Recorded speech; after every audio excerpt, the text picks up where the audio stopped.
All right, let's talk about something that can be a real headache. Google Cloud Storage pricing. It can be super confusing, right? And it can lead to some seriously big bills. But don't worry. By the end of this, you're going to know exactly how it works and, more importantly, how to keep those costs under control. So, have you ever had that moment? You open your cloud bill, you look at the number, and you just wince? Yeah, we've all been there. It's frustrating when those costs creep up. But here's the thing. They are almost always avoidable. You just need to know what you're actually paying for. So, let's break it down. You know, when you really get down to it, any GCS bill is made up of just these four things. That's it. You've got the cost for the data just sitting there, the cost to move it, the cost for doing things to it, and then a couple of extra fees. Once you understand these four pieces of the puzzle, you're in the driver's seat. Okay, so let's dive into these four pillars one by one. We're going to start with the one that's usually the biggest slice of the pie, data storage. This is literally just the price you pay for your data to exist in the cloud. The easiest way to think about this is like storage at home. Standard class, that's your desk drawer. You can grab stuff from it anytime. Super convenient.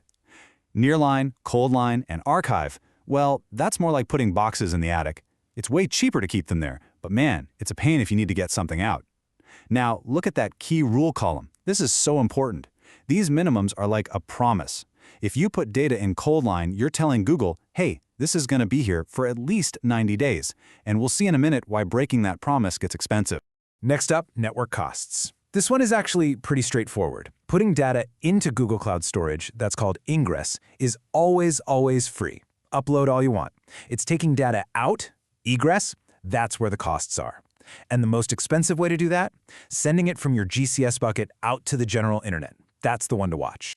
Okay, pillar number 3, operations. Basically, every time you ask GCS to do anything, it's an operation, and it has a tiny price tag. The simple rule of thumb is this. Class A operations, the stuff that changes or writes data, like listing files, cost more.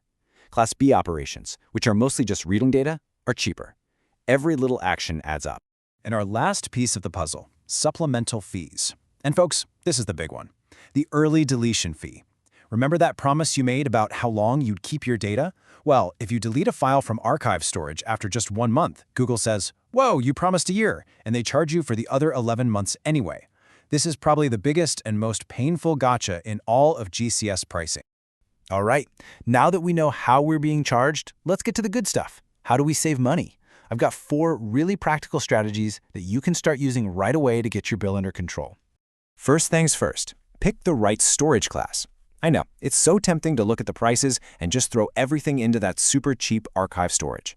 But that can be a massive trap. If you need to pull that data out even one time, the retrieval fees are so high they can completely erase all your savings.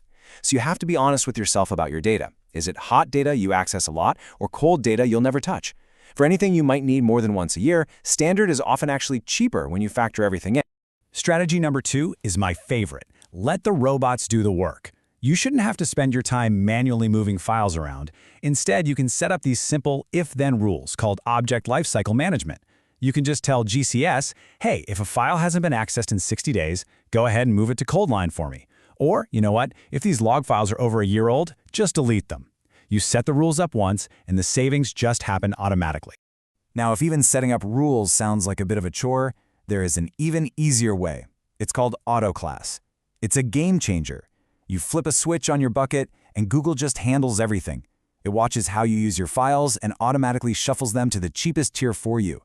And the best part? It gets rid of those nasty early deletion fees entirely. It is the ultimate set it and forget it cost saver. Okay, strategy number 3 is all about that network egress. And this is a mistake I see people make all the time.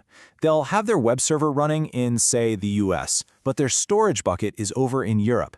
Every single time that server needs a file, you are paying for data to fly across the Atlantic. Those fees add up fast. And the fix? Well, it's so simple it feels like a cheat code. Just put your compute and your storage in the same region. That's it. Suddenly, that expensive network traffic becomes either free or super cheap. This is honestly one of the quickest wins you can get for cutting down your GCS bill. Now, what if you're serving files to users all over the world? You should absolutely be using a content delivery network, a CDN.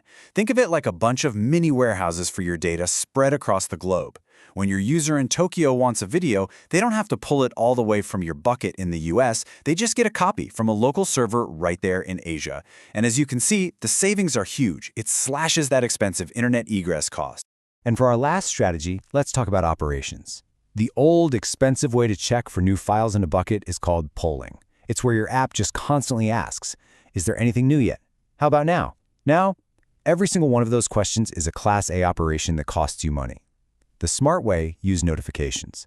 You just tell GCS, hey, let me know when a new file shows up. Instead of millions of questions, you get one single efficient ping. Okay, let's put all this together and see it in the real world. I want to walk you through a classic textbook example of a costly trap and show you how knowing what you know now helps you completely sidestep it. So picture this. A developer needs to store a big temporary file, like 100 gigs. They look at the pricing, see that archive storage is the cheapest per gigabyte, and think, perfect. So they upload it. 10 days later, their task is finished, and they delete the file thinking they've just paid for 10 days of super cheap storage. Makes sense, right? Wrong. Here comes the bill, and ouch. Because Archive has that 365-day minimum, they get charged for the 10 days the file was there, plus an early deletion fee for the other 355 days. They paid for an entire year of storage for a file that existed for less than 2 weeks. The triumph here is simple. Knowing that for temporary data, you always use standard storage to avoid this exact trap. So you see, by understanding these core ideas, you've really leveled up. You're not just a passive user anymore. Now you can think like an architect, designing your solutions to be cost-effective right from the very start. So let's boil it all down to 4 simple rules to live by. Number 1, monitor your data. Know how it's being used.